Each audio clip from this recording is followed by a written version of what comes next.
You see the world through a story.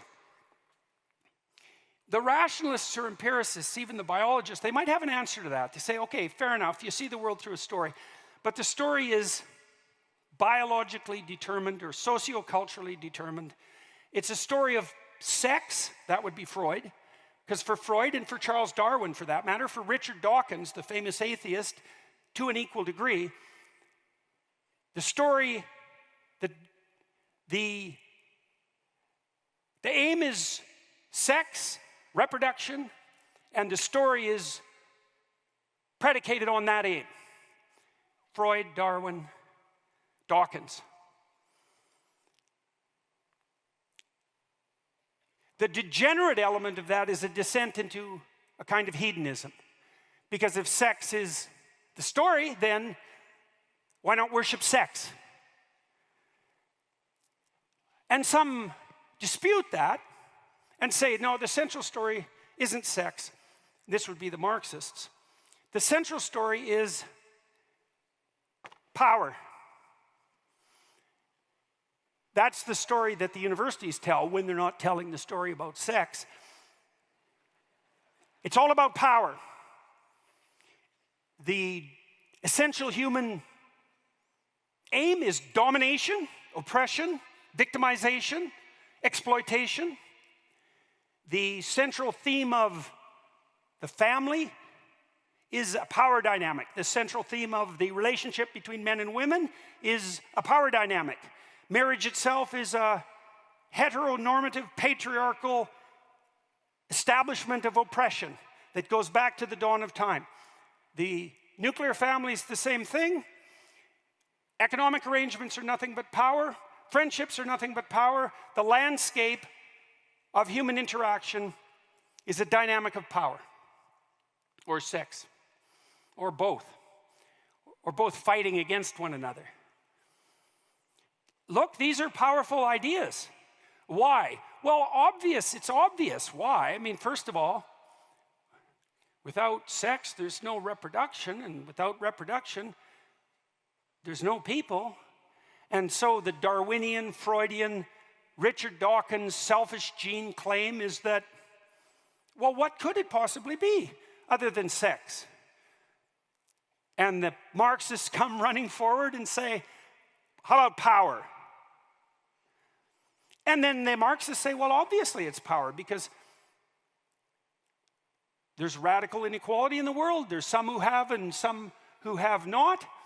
There's no reason to assume that property in the final analysis, let's say, isn't a form of theft, and everyone who has established themselves in some manner has only done that by stealing from those who are powerless and who have less everything they have and accruing it to themselves. And that's a credible claim for a variety of reasons. The first, most fundamental reason is that a minority of people have all the success on any possible dimension of comparison. It's a very small number of people who are radically attractive. It's a very small number of people who are radically gifted in the visual arts, let's say. It's a radically small percentage of people who are musicians. A tiny percentage of the people have most of the money. A tiny percentage of the people gather most of the attention. It's a Pareto distribution, and that's what Marx pointed onto. The rich get richer and the poor get poorer. And there's real truth in that, and there's truth in the claim that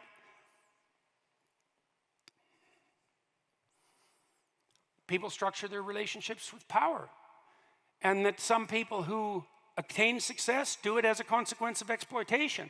And it's equally true that when any human relationship deteriorates, it tends to deteriorate in the relationship of power. If your marriage starts to become shaky, then you begin to exploit each other. Use force. You try to get your way. You try to dominate. It's the same within any family that's deteriorating into a state of pathology. It's the same in any organization. We've seen huge states deteriorate into the tyrannical use of power. If you had to identify a cardinal attribute of mankind, power is a reasonable hypothesis. But let's think about that for a minute. So imagine that,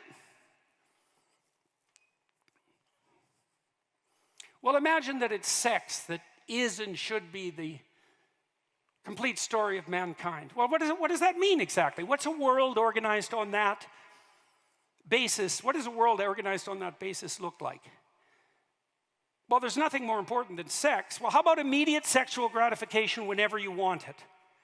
How about immediate sexual gratification as the archetype of hedonism? How about immediate sexual gratification whenever you want it, regardless of what anyone else has to say about it? Because if it's the story, and it's the fundamental story, then what stops me from gaining access to what I want right now, regardless of the cost to anyone else?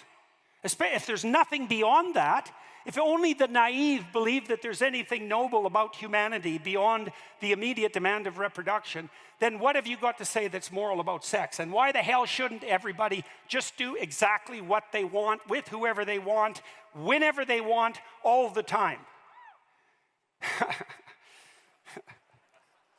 And with power, you can make exactly the same argument. And classical societies, aristocratic societies, militaristic and martial societies are predicated on this idea. If I can push you around, all that indicates is that I should push you around, because if you're so weak that I can push you around, you have absolutely no ground whatsoever to stand on to oppose me. Because if you were moral by the traditions of power, I wouldn't be able to push you around. And so it's very difficult to argue out of that from a rational perspective. Why doesn't might make right? And why isn't it only the weak who claim that that's wrong? And why isn't it only that the weak claim that that's wrong, not because they're moral, but because they're weak? That would certainly be a spin-off on the Nietzschean notion that will to power constitutes the core of man. And I would say, up until the dawn of Judeo-Christian ethic, let's say, power ruled. And then we could imagine what sort of world it's like when power rules. Well, we know what that world's like. It's like, pay attention to the strongest or suffer the consequences. Well, is there something beyond that? That's not mere naivety.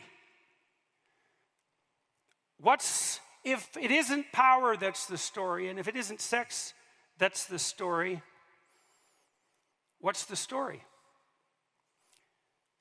For the West, the answer to that is the library of the Bible. That's the story. It's the story upon which the West is founded.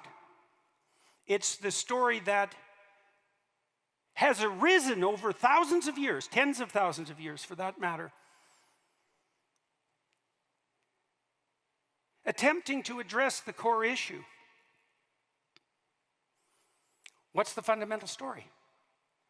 It's no mystery to make the claim that the claim of the biblical library of stories, because it is a library, is that it's the fundamental story. All right, so we live in a story. We've identified the competitors, power and sex. What is it that's being expressed in the biblical story? Look, if you go to a movie or read a complex book, you go to a sophisticated movie, a sophisticated play, a Shakespearean play, or you read a sophisticated work of fiction, you see a multi-dimensional characterization, right? A comic book has a hero with one motive. A sophisticated work of fiction has a hero, and perhaps an anti-hero, with complex, multi-dimensional motivations. Whatever characterizes those more realistic people isn't reducible to any single attribute. And in a complicated work of fiction, the author walks you through a multi-dimensional characterization. You see the same person, the hero, aiming upward, the anti-hero or villain aiming downward. You see that person portrayed in multiple different situations, and pursuing partial reflections of their ultimate aim. And in consequence of that, you learn to understand and embody that complex of aims. When you see a movie and you watch the hero, You're watching the hero to learn how to act like a hero. When you're watching a movie and you watch the anti-hero or the villain, you're watching the movie to learn how not to fail catastrophically and land in hell while taking everyone else along with you.